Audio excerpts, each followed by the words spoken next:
my little stars. Now, before we begin, trigger warning. This one will contain yandere behavior, manipulation, and a Gaster who tries to use sweet, sweet words and sweet, sweet nothings and touches to try and lure you stupidly into the underground because you are an idiot and you decide to follow that random voice that you hear in your head instead of getting some therapy.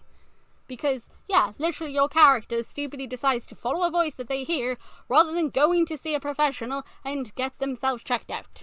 Because that's the best thing to do when you hear voices. Go to the danger. But you know, that's what my soul does. My soul does that a lot in mafiafell, so at this point I'm not surprised my character does this. So, if you are not comfortable with kissing, cuddling, somebody being affectionate, clearly being manipulative, or just being downright yandere creepy, then this is not an episode for you. You're welcome to skip and just watch Sans' route or Papyrus' route. I'm only going to put this here because this one I feel would be in lines, like if you've watched Just an Experiment that featured Dr. Bags, then I could probably pretty much put Gaster in there. That's pretty much what Gaster comes under. So yeah, the warning is here. If you're not comfortable with that stuff, then why are you watching this? Go away. Go watch something else. Shoo, be gone. Because I don't want any of you coming around later and be like, oh, you didn't put a warning on the video, blah, blah, blah. I didn't. I stuck this giant word warning on it and then told you directly what to watch out for. That being said, the only reason Gaster acts this way is because I actually asked our pals directly what exactly type of personality I was dealing with here, and my interpretation of Gaster is what you see here, which hopefully gets the approval stamp by darkpetal16 that I captured his essence correctly. Either way, enjoy. If you don't like it, that's fair enough. We'll be responding to comments in the next one. So I'll see you guys in the next chapter. Bye! You were warned. Hello my little stars, it's me TwinklePhoenix and welcome to If Underswap by the darkpetal16. Lay has provided me with translations for everything the Gaster says, so we're not left in the complete dark with this one. So let's just get on with the show, shall we? Let's go, you guys wanted him, so off we go. Bum bum bum bum bum bum bum. Character creation. I found you. What do you mean you found me? Oh no. My character really is an idiot. Great, I'm getting targeted by freaking Gaster. Just what I need. Well then, it's just a normal day. I mean, couldn't get any worse, right? Right. It's gonna get worse. Okay. Purple hair because darkpetal16 added it. Thank you so much. Now we're gonna choose wisdom, since apparently that's the only thing Gaster really likes. So wisdom. You are Twinkle. You have pink eyes and you wear glasses. You don't have facial hair and your hair is long, purple and tightly curled. Your skin is ivory and you are a woman and you value wisdom the most. Yes, that's you. My dear human. Do you want my attention? I don't know, do I? Do you want my affection? Oh my. Oh wait, he's actually asking. Oh dear. Well then. Do you want my attention? I guess in a sense, wait, I thought I already had your attention because you said you freaking found me. Do you want my affection? Well, kind of, yes, that's what we're currently doing, and I am already instantly regretting my decisions, because this means I'm going to be hearing him the whole way through. Oh, but of course, my sweet human. Oh great, just what I need. You set down your toothbrush, and you're nearly done getting ready for the day. It's a big day. Been looking forward to this for a long time. You have to go to work. You are a freelance worker. You work from home. It's nice most days, but it can be suffocating other days. Thankfully, you only have to be working for half a day as well because of the holiday. You move over to your closet. Okay. What do I want? What do I want? What do I want? Do I want a skirt? Not a mini skirt. Goodness no. Not with Gaster around. Oh, come now. A mini skirt would be cute on you. Fine, I'll have a skirt. Oh, goody. I don't like how happy he sounded there. Did anybody else like the way how happy he sounded there? He sounded really happy. Okay, what do we want? Right now. I don't know what khaki means. Pink, purple. Do I want to have a matching purple? No, we can go with mint. Do we have like mint green? Green. It's a different shade of green though. White? Yeah, sure. We'll go with something more pure. You put on an undershirt. Okay, it covers your butt. Your base color is purple. Across your chest, we're gonna have mint green stripes. There we go. You love to wear stripy sweaters. Your closet is filled with them. All that is left are your shoes. Well, why not? We wear kitten heels. Why not? You're all set. You give yourself a once-over in the mirror. You adjust your white skirt and tidy your mint green striped purple sweater. This will be you. Now done with preparations, time to start your day. You're about to go about your routine with a little more energy than usual. You're looking forward to your evening plans. Today will not be an ordinary day. For starters, it's half day due to the holiday starfall. Oh my, starfall. I expect more than stars will fall today. Sweet Twinkle. I regret naming myself Twinkle because twinkle twinkle fall little star. Get it? And then starfall. I'm literally gonna fall. I certainly hope you'll fall into my arms. Can you stop breaking the fourth wall for 5 minutes? But why? You need the extra commentary. And besides, it gives me more time to spend with you, my dear. You're the one who chose the wisdom trait. And I'm quite interested. I think you're trying to flirt with me. Stop touching my hair. No, but I really like touching your hair. Oh, God. Stop it. For 7 days, the magic builds up in the atmosphere, falling back down to earth. They look like dazzling stars, albeit named as star drops. And when they hit the ground, they burst into bright sparkles. It's a well-loved holiday, arguably the biggest holidays the people of Delta celebrate. All business schools will close down the first and last day of Starfall. The falls aren't consistent, most of them happen at night. Something about the sunlight keeps the magic afloat. So things reopen on the second day, at least for some people. Not for you. There's no reason for you to be working with so many other shops closed. So today is really the start of a long-deserved vacation for you. You haven't been able to take a break since Wintervale several months ago. You had made special plans in honor of the start of this. You're going to Lake... Oh my, how precious that you won't even say that. Oh, come now. Can you at least say it once for me? Absolutely not even for you. Lake in City is the pride and joy, a lake with an abundance of magic infused in its waters. It glistens an ethereal blue under the sunlight, and drinking from it refreshes even the most petite bodies. Perhaps I should give some to Papyrus then. It might make him up a bit more. Lake is the second largest lake in Delta. City is spread out across one side of the lake at 13 miles. Supposedly there's an inactive volcano at the bottom of the lake. Although it's hard for anyone to verify though. Unless they go down there and probably get singed or something. Goodness knows.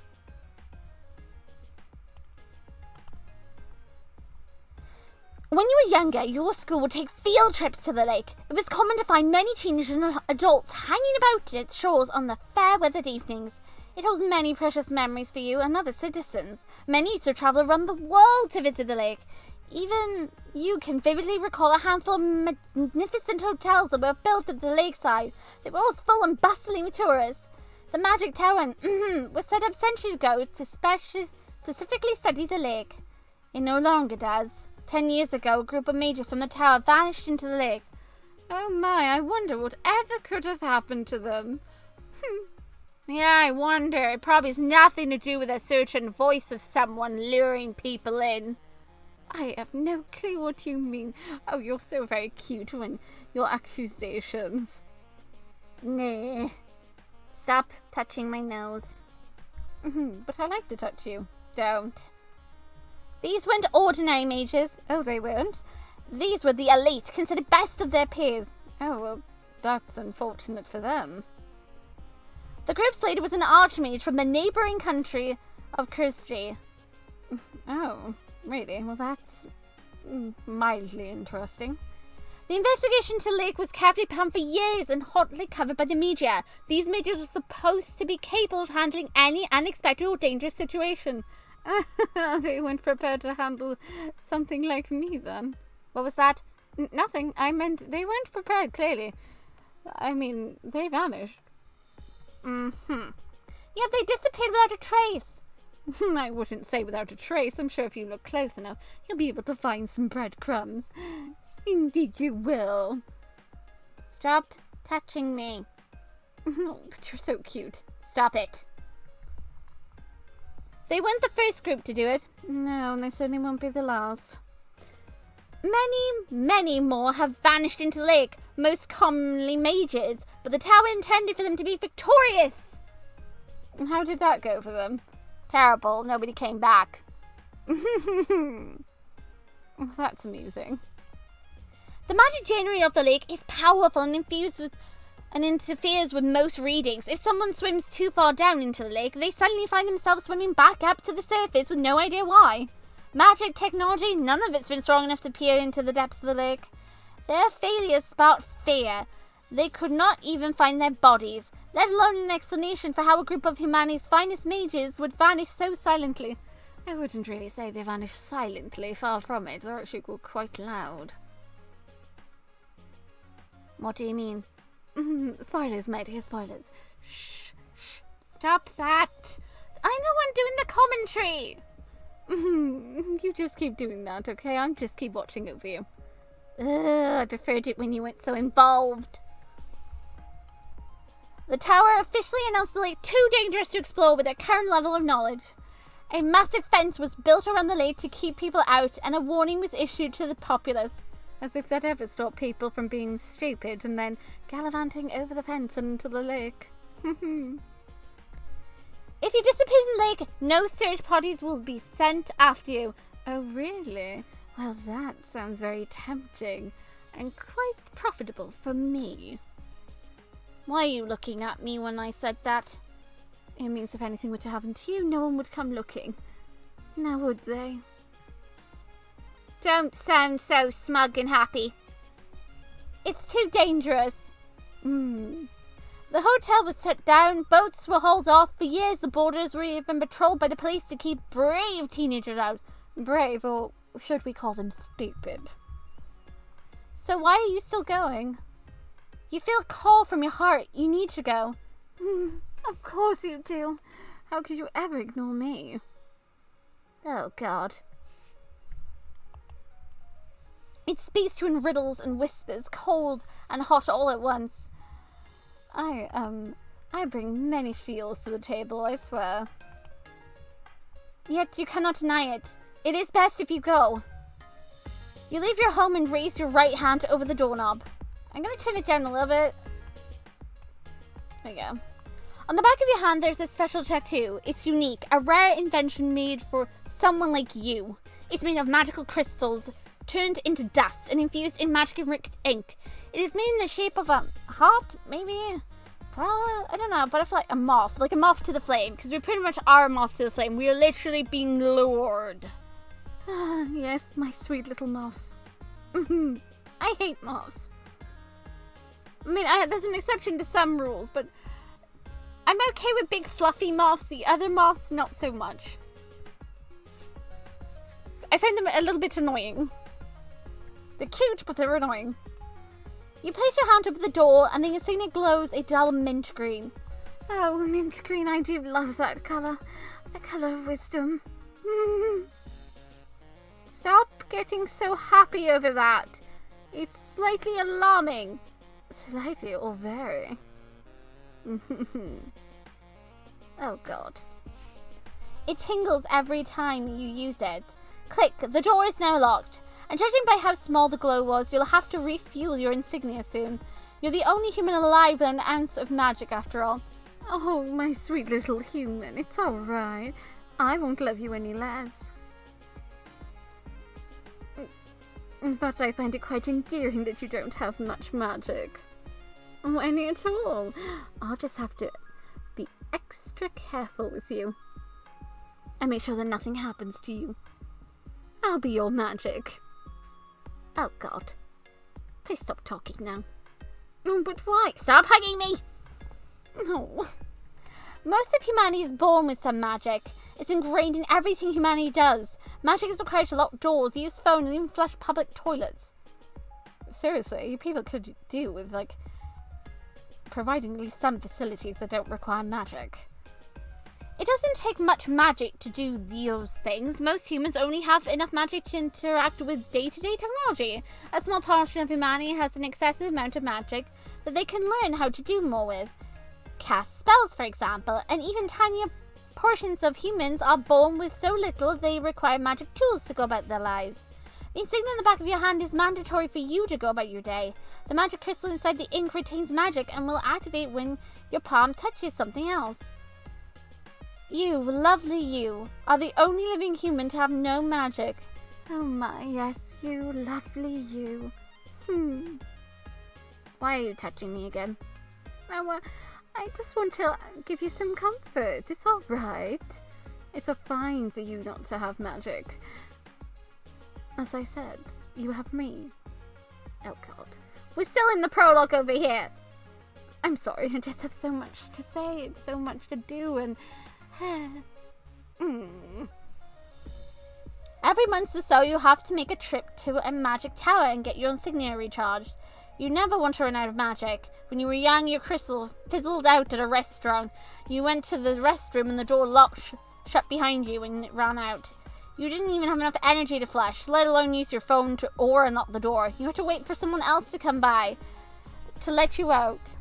Oh, it's alright. You don't need to remember that incident. You'll never happen again with me around. It wasn't the first nor last time to happen to you. Sometimes things take more magic than you expect. You used an elevator once that took half of your magic due to it suddenly breaking down. Not only were you stranded, but you couldn't use the emergency button as it ran on magic. Nor your phone because, again, it runs on magic. You glance down at the back of your hand. The insignia continues to glow a faint mint. You leave for the lake. It takes you 20 minutes to arrive at your destination. Ever since you made the decision to come to the lake on the first day of Starfall, you've been planning this. The first step was getting a boat. This was surprisingly easy. Only one of your old co-workers wanted to get rid of his old boat. Conveniently and weirdly, he wanted to get rid of this boat on this specific day when I actually needed one. Very convenient, I must say. But a blessing for me. Must you take so long at reading everything? It'd be a lot better if you just skipped to the part where I am. No, we're reading through all of this. You can wait. Useless to him now with the closure. Technically, no one could access their docks or boats. Everyone had 1 year to get their boats out of the lake or forfeit them until who knows how long. He never got his boat back. When you asked for it, he gladly gave you the keys.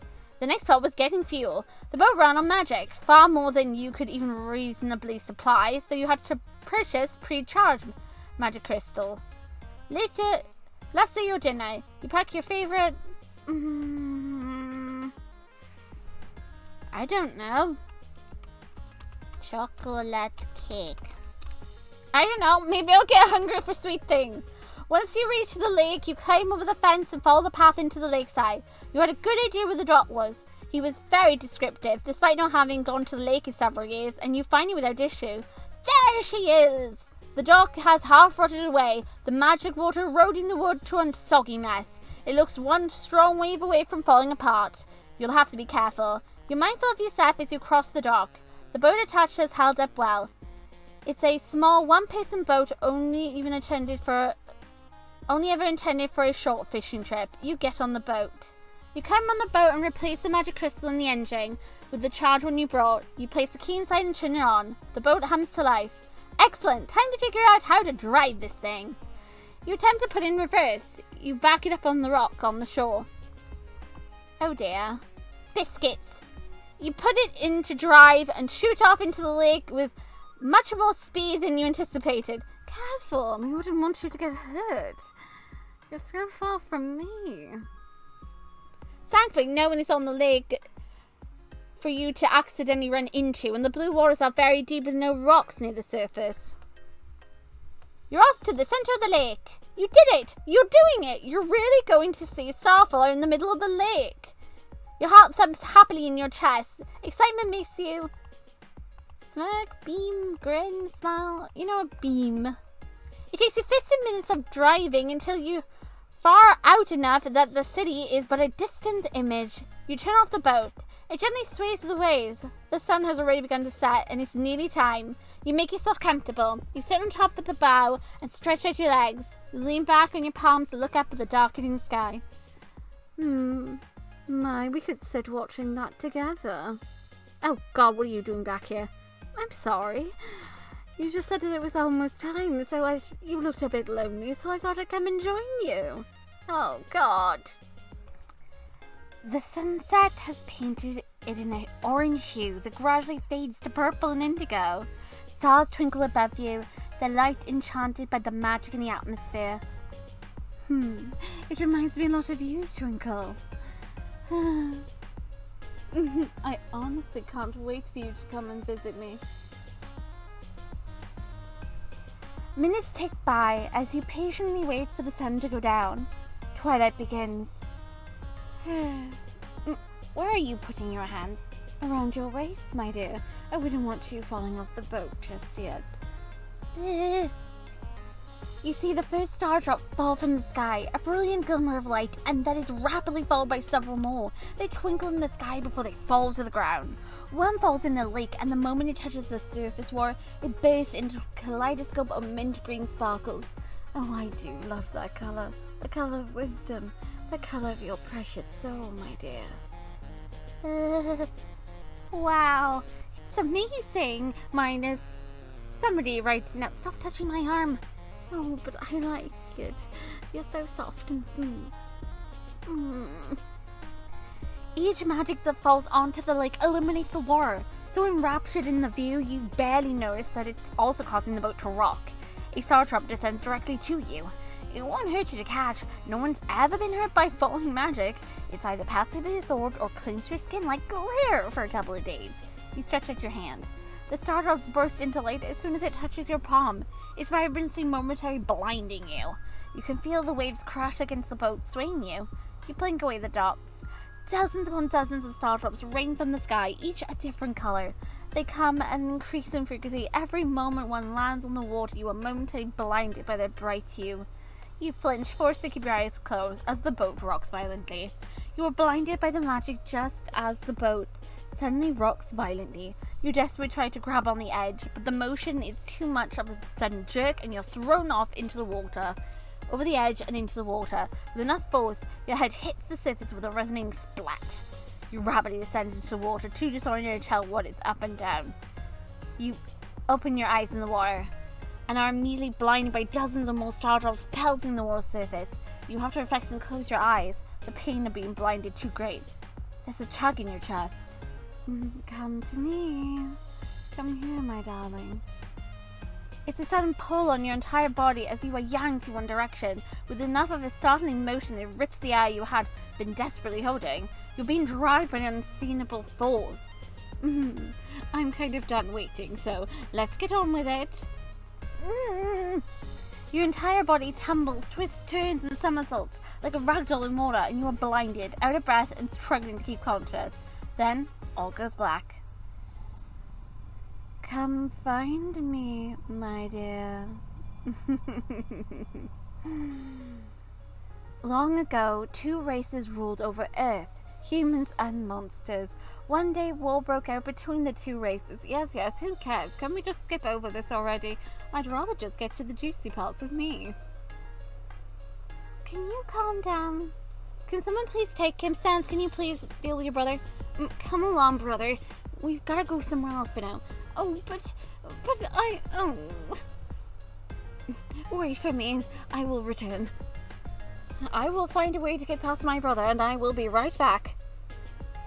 So all you little humans out there as well, wait for my grand return. Don't hold your breath, he ain't coming back. I wouldn't bet on that. What do you mean, Papyrus? There's a well, and there's a way, and there's our brother. He really, really is obsessed with you right now. You might not like that, though. What do you mean? You won't like what's about to come in store for you, you know? Keep on reading. After a long battle, the humans were victorious, miraculously. They sealed the monsters underground with a magical spell. Humanity continued to thrive for centuries afterwards. Mages helped guide and shape the government that stands today. Magic is a treasure for humanity. Most humans are born with magic, although only a small portion have enough to become a mage. You do not have magic. But that's okay. You have something else, something even better. You have you and you have me. That was quick you got back. I know, but I had to come and encourage you. You sounded so sad. It's alright. You don't need to be super special. You've got me. And that's all that matters.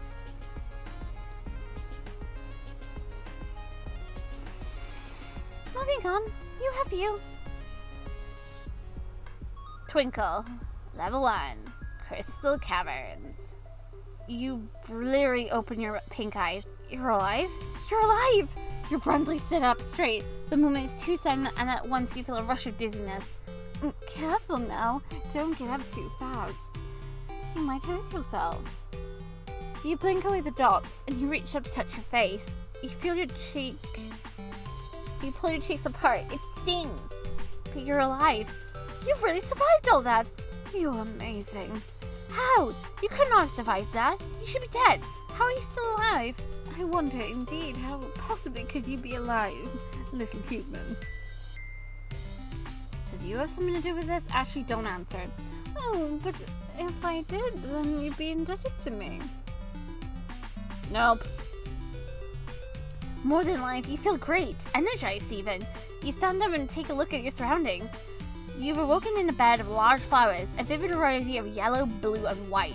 Tall grass stretches up to your knees, and it's unlike flowers or grass you've seen before. The flowers are comically large and too symmetrical not to be magical, and the grass looks more like seaweed, with the way its wavy structure and greeny-blue tints. Had you not noticed the stone wall surrounding you, you would have thought that you were in a field.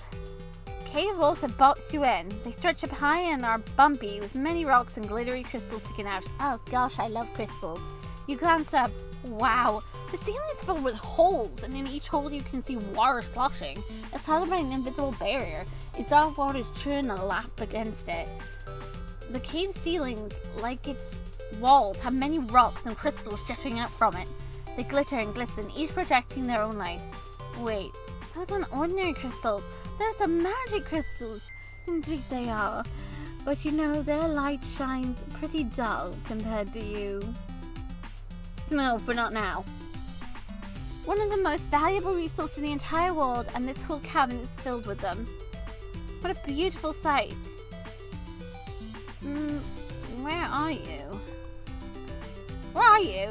You were on a boat in the middle of the lake. And the waves got out of hand, and you were knocked out of the boat. You fell into one and got dragged down by a current? You're not certain what pulled you down. Oh yes, definitely, 100% a current. Stop touching me. No, but I love your reaction. It's so honest and cute. Seeing carefully through your memories, you don't remember much else between blacking on the water and waking up here. You stare up at the water in the ceiling. Are you at the bottom of the lake? The longer you stare at the rippling water above you, the more certain you are of this. Oh well, you'll be okay. You're certain you can figure this out. Yeah, that's right. You don't have magic, but you have you. Darling, you.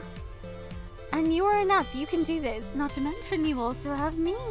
Don't forget, I'm coming along for the ride.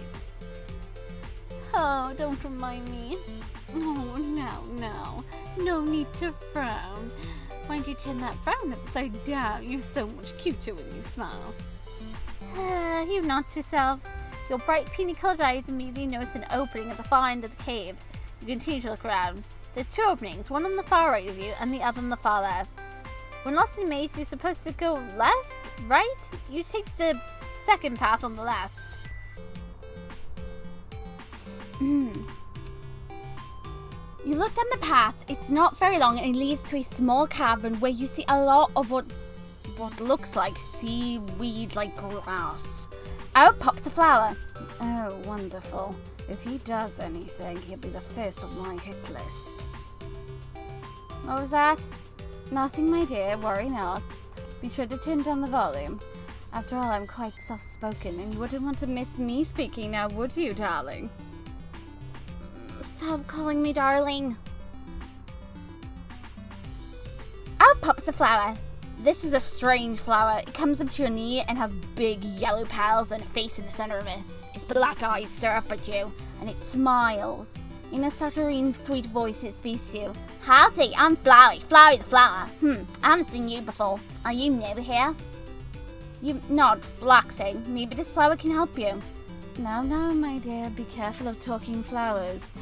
Not all of them can be friendly, some can be quite deadly. The only one you should be listening to is me.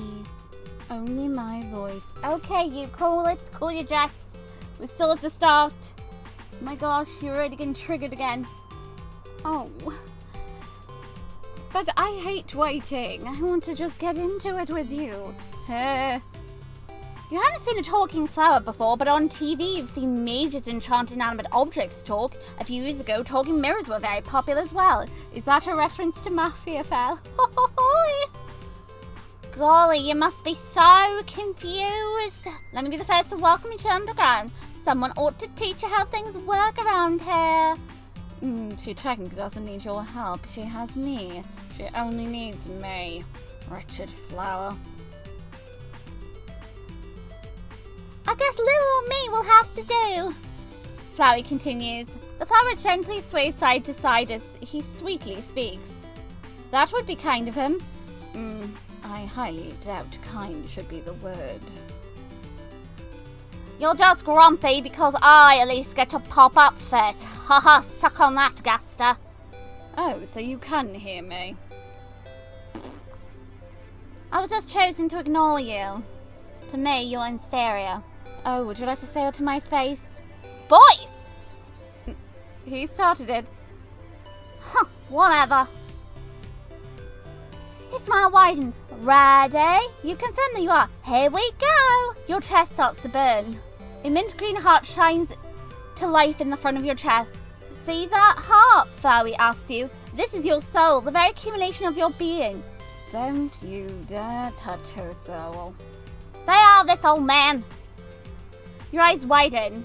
You've heard of powerful, very powerful mages able to manipulate their souls. A handful could become soulbound to a chosen partner. Soulbound.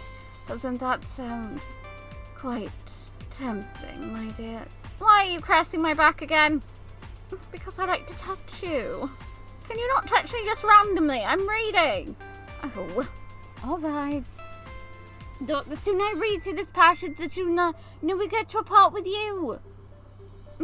True. You make a good point. All right, I'll restrain myself for as long as I possibly can.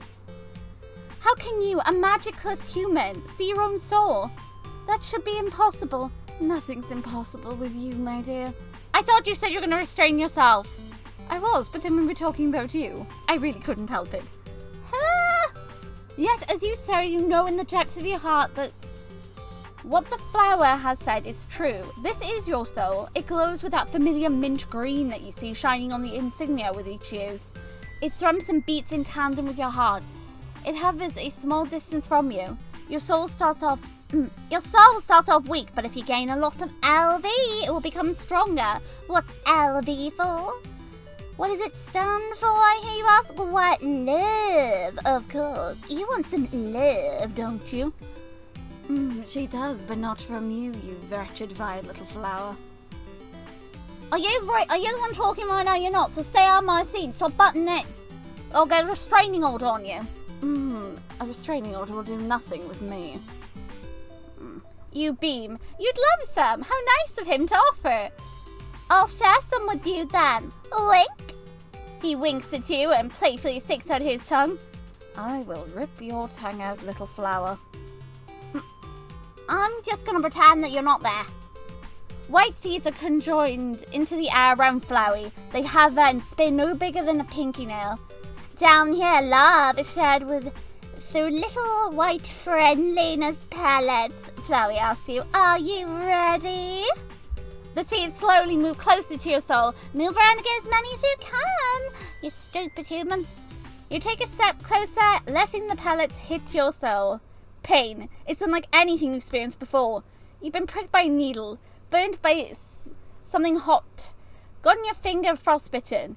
You've even broke a bone. This pain is unlike any of that. It's just a sharp, freezing pain that it burns you. It pierces through you like a knife would with soft butter. It overwhelms your sense and becomes all you can focus on. Pain, dilapidating, agonizing pain. Your very soul has been assaulted, and it flickers weakly in front of you like a dying light.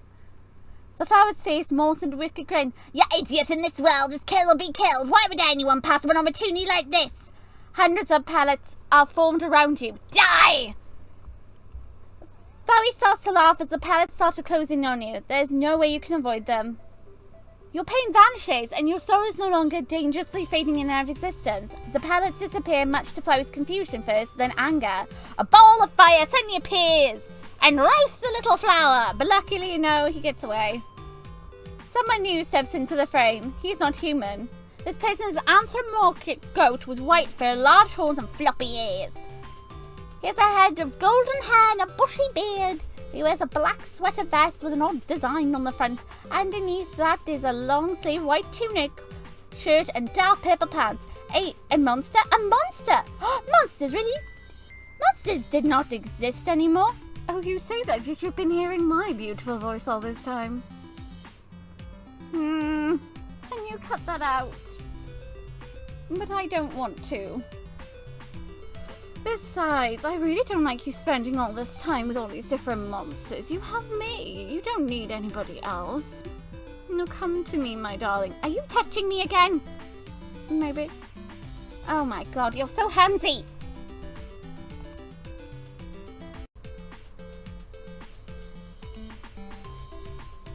Or, well, they were banished centuries ago, so long ago that the humans didn't have many written records of them, and the war that led to their banishment, frankly speaking. There were even a small portion of humans that outright doubted their existence because of how little verified documentation humanity had. There was a war, a big war.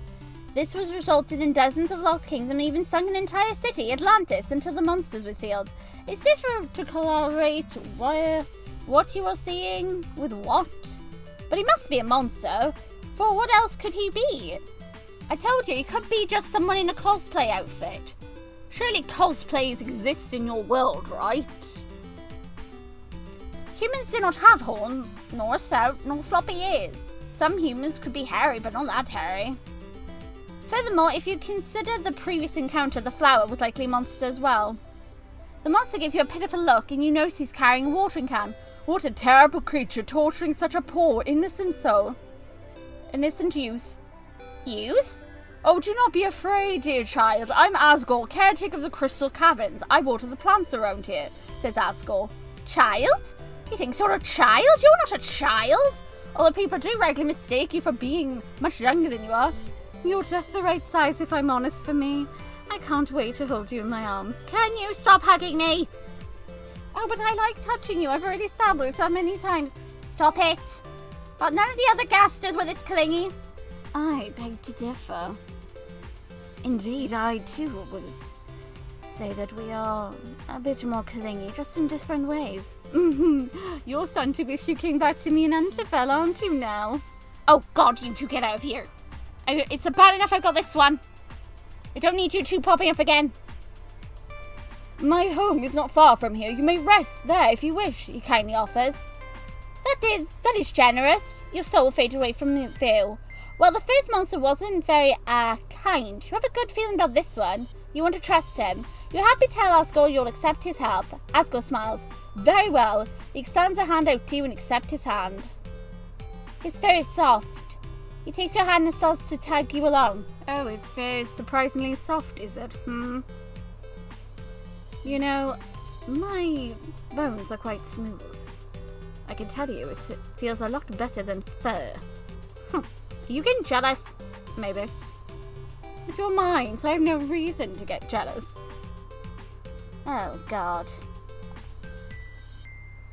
He takes He takes your hand and starts to tug you along. Who does he think he is, just grabbing your hand like that and tugging you along? Did I give him permission? No, I didn't. How dare he? Oh, he wasn't going for a handshake? He actually wants to hold your hand, huh? Does he actually see you as a child? But of course. In fact, you're quite danger-prone. I can definitely verify that, too. After all, why else would I tuck you into the void, my dear? You're safer in there than out here, clearly with this variant of me. And what exactly do you mean by that? I suppose we could come to an agreement. Oh my god, no! Leave! Shoot! Shoot! Bat! Did you just squirt him with water? Yes, I did. Anyway, carrying on.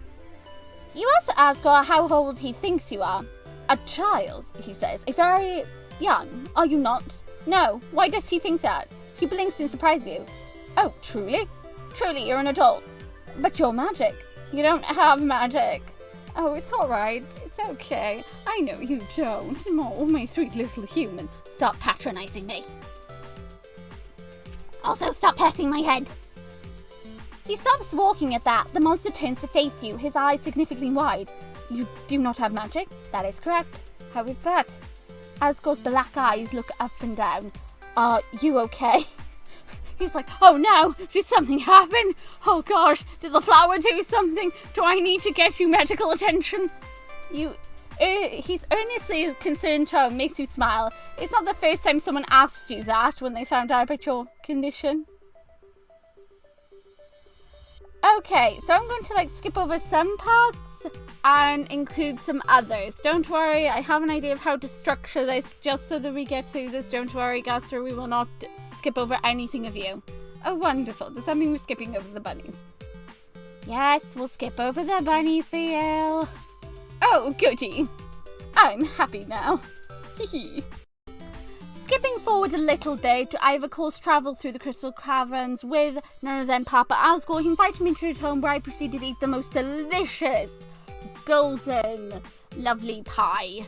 And then I proceeded to sleep long afterwards. And now it is morning, so I will wake up. That's what I'm going to do, and then we will see what we do next. My heart, come find me. I'll be waiting. Wait, he just called me. He just said, my heart, come find me. It's still kind of creepy that he's very aware of me. And apparently he likes me that much. Your mind is foggy. You get out of bed. When you leave the room, you immediately smell food. It's vaguely familiar, but there's an off smell to it. You follow your nose to the kitchen. Asgore has made an impressive amount of dishes. You notice the entire kitchen. You notice entering the kitchen and turns to face you. Good morning, he enthusiastically greets you. Since you enjoyed the pie, I thought I'd make some sweet food for breakfast. Oh, but I do add healthy stuff as well, but please don't hold back. Eat as much as you like. You beam. It all smells great. It's really nice spending time with Papa. That's all good and all that, but I really wish you'd hurry up and come to me already. And I also really don't like you spending so much time with him. We're still only in the Crystal Cavern section. If you're going to keep complaining, we're never going to get to your part, are we? Oh, but I just did. I just complained. I said, my heart, come here. Come to me. As in, can you just get to me already? Can we just skip all this and get to the lab? No! There's a structure to this. We can't just skip everything. You're like an impatient child. It's just that I love you that much. Stop hugging me! But you're so cuddly. I also have some spare clothes I found for you, he says. If you want to take a shower this morning, I'll take your dirty clothes and wash them. Oh, that's not... Do you smell? Asgore chuckles. No, I simply thought it would be more comfortable in clean clothes. He glances down at your sweater and scared. They don't look dirty, but you have been wearing them for over a day now. You accept Asgore also. I have some gardening to do today. Weeds popped up overnight. You're welcome to explore the tunnels today, he says. Do be careful, though. Not all monsters will be friendly. If you encounter a mean one, please run back here. They won't chase you. That's good to know. You'll be careful. Even though technically still raises the question, has he ever had a monster literally chase him? And if so, were they stupid? Start your new day. Let's see, Asgard has loaned you a sweater 2 sizes too big and a pair of pants. A robe to wear underneath. A robe? Oh, that'd be so cute just wearing a robe. Sure, we'll wear a robe. Not the comfiest of outfits, but it'll get the job done. Plus, keep me a bit more covered since I have to put up with Gaster 1, Gaster 2, and Gaster 3 at times. Though the other two are a bit more well-behaved, this one is a way more freaking clingy. But you like it, really. Oh, God. The sweater has something in its pocket and you pull it out. It looks like a crudely drawn map over grid paper. Asgard must have put this in here for you. That's so sweet of him. Okay, so I'm going to go now and explore the tunnels and I will be back if anything interesting happens. And of course, if somebody, aka companion over here, decides to talky as he normally does. Oh, but I would be constantly chatting away anyway. I know, but, you know. Stop touching me! But you're so soft.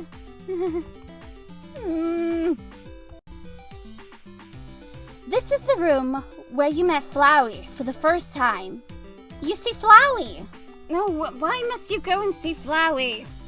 There's no need to go and see that wretched flower anymore. Wouldn't you rather just completely ignore him and just head on straight into Snowdon for me? Hi. You know, she can talk to me if she wants. It's not like I'll really care. She's a freaking idiot anyway, so talking to her is like talking to a wall. You know what? Never mind. Totally ignore me, go to Snowdon. That way I don't have to put up with you. Oh, come on, Flowey. I need to make friends with you. I don't want to make friends with you. Let's see. You tell me you want to talk. Smile every time you want to talk. Flowey's eyes narrow. Don't you have something better to do? Yes, she most certainly does, like coming to find me. Have you got anything better to do that doesn't involve him? And what's that supposed to mean? Exactly what it means. God, you're annoying.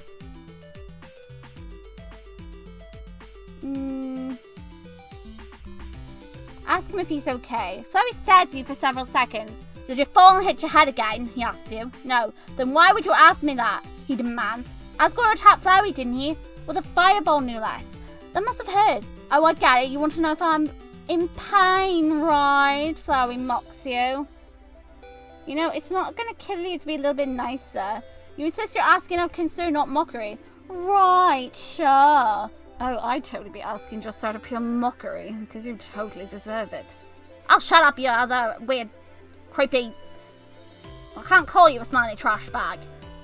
You just found out creepy. You're a creepy trash bag. I like creepy trash bag. He draws out toxic sarcasm dripping from his tone. Because you care oh so much about monsters who try to kill you. What a saint you are. Golly, I should feel honoured by your holy presence, dear human. The flower monster uses vines to shrug. Silly me, I can't master up the desire to care. He dramatically sighs. Oh golly, I hope you find in your saintly heart to forgive poor little me. You teasingly reassure him that you can indeed find it in your saintly heart to forgive him.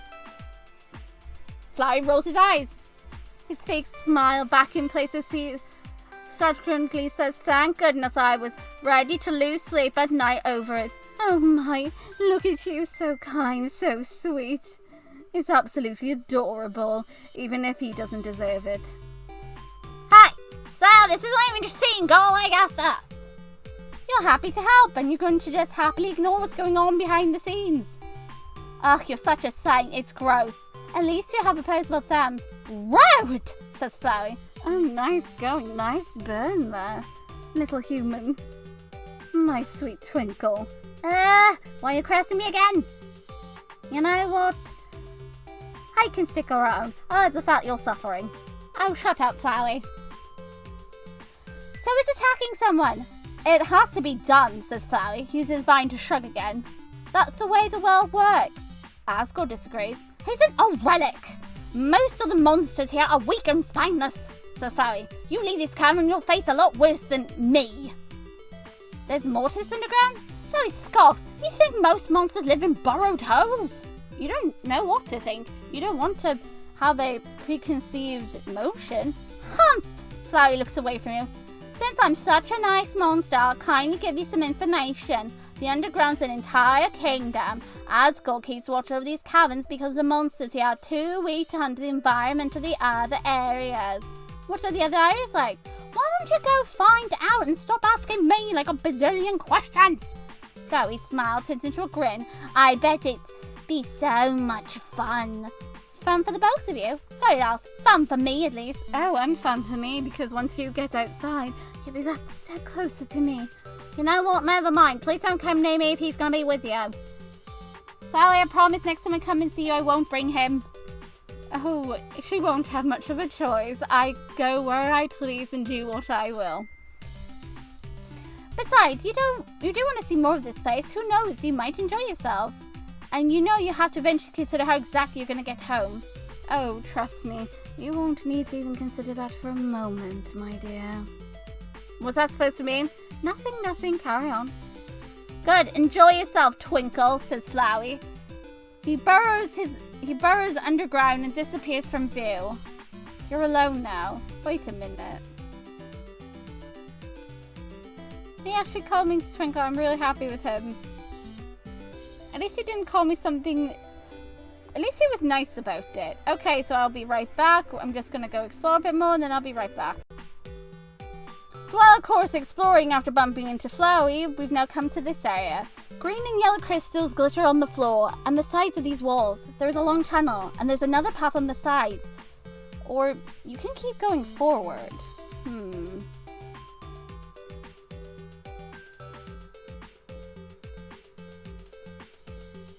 Well, let's go to the side. Ah, the moment you step in this room, your hand tingles and you look down at your moth. Oh, a moth, but like a moth to a flame. Don't get so happy about that. It's a mint green, glows faintly. You take a step back and the light goes away. You step forward and it returns. You take another step forward and the pulse quickens. You wave your hand to the right or the left with your paper detector. It reacts more when you get closer to the side of the room. You move to the edge of the crystal room. The sensation in your hand grows stronger with each step, and there's a flash of light. You reflexively look away, blinded from it. It's gone in a few seconds, and in place is a piece of paper on the ground. Your hand no longer tingles, and you pick up the paper. It's thick and looks like it was ripped out of a notebook. You are no mage, but you can clearly see that magic was used on the paper. It has a subtle glow to it. Was the magic used to hide it from what? And why did you have a reaction to it? You perch your lips as you read the paper.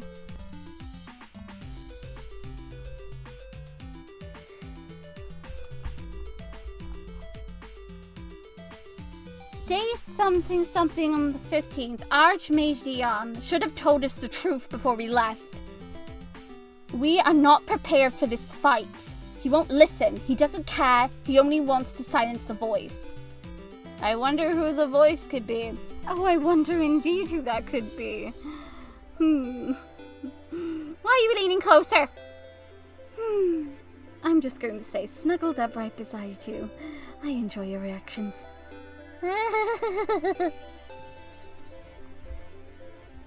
Let's carry on. You started for several seconds, your mind churns over the word. Archmage Dion, Archmage. The group of mages that disappeared 10 years ago while investigating the lake. They were led by an Archmage. Was it Archmage Dion? Is this note from them? In that case, was this hidden from the monsters? Meant to react only to another human's presence? How else would it go unnoticed for 10 years by the monsters living here, or interrupt the moment you walk in? Why? What happened? What voice? Oh, come now, my dear. I'm sure you can think of a voice. You are way too smug about this. But of course, after all, you're far more cuter. Stop calling me cute. Oh, but it gets a reaction out of you, and I do love reactions.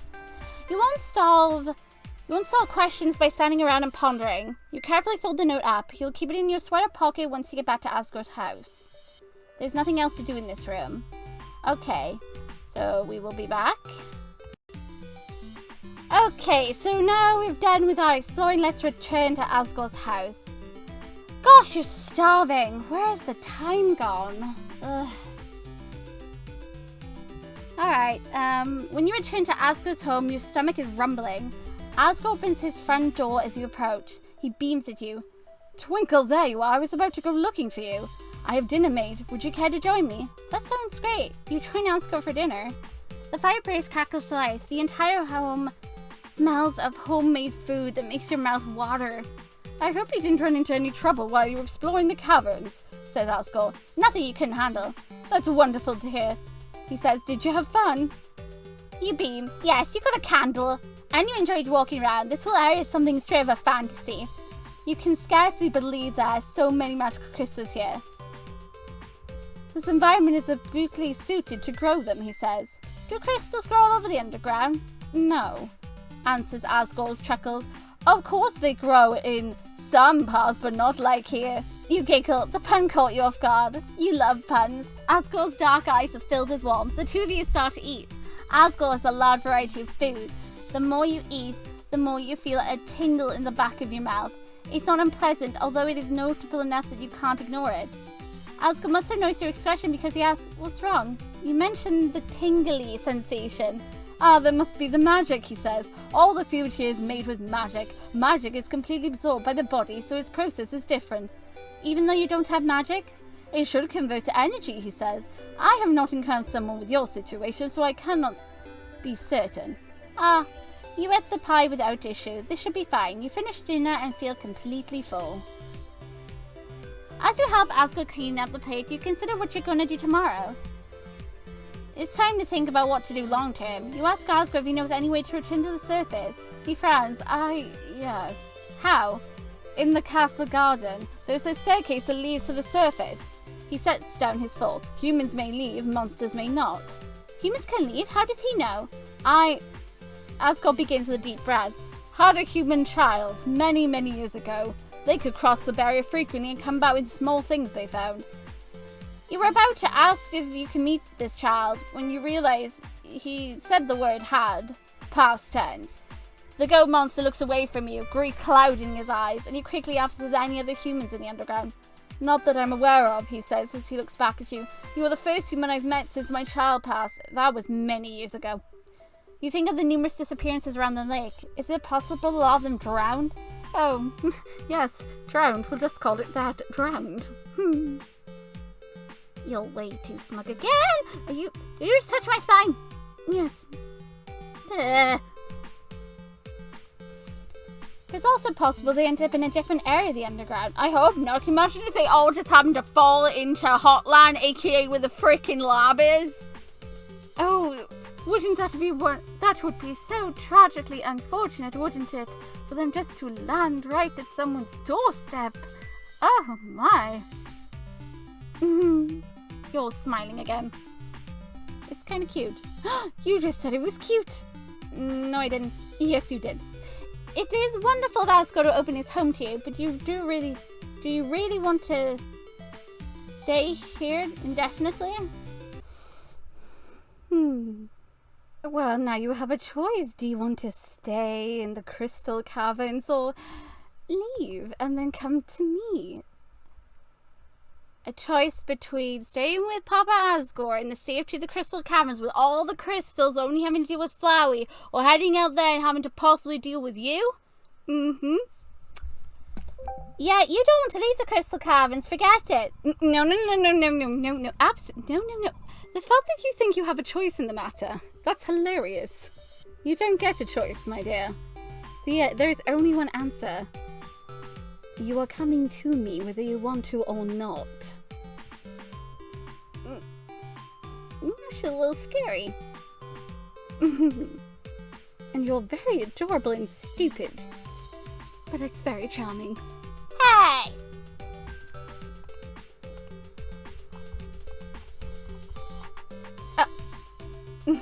I said that you didn't have a choice, my dear. It's my way or no way. Other than mine, of course. The look on your face.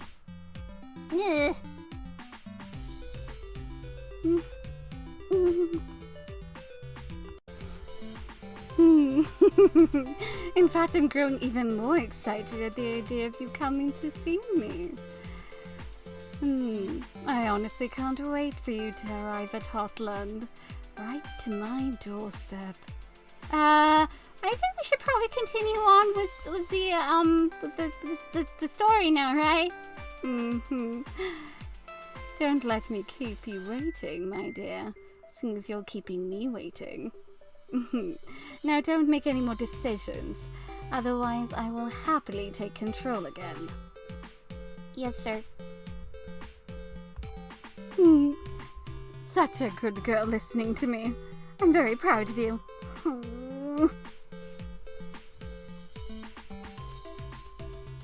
No, you want to leave the caverns. There's my girl. Such a good girl.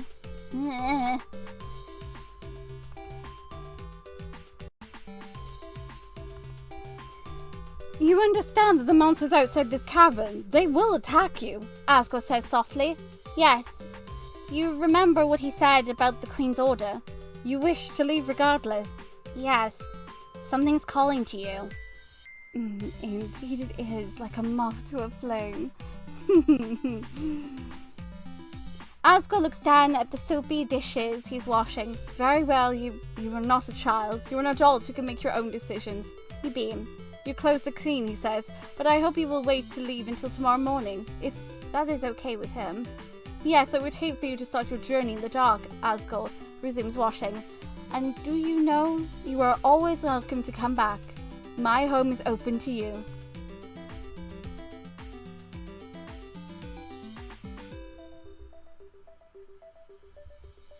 Hug Asgore. You hug Asgore around the side.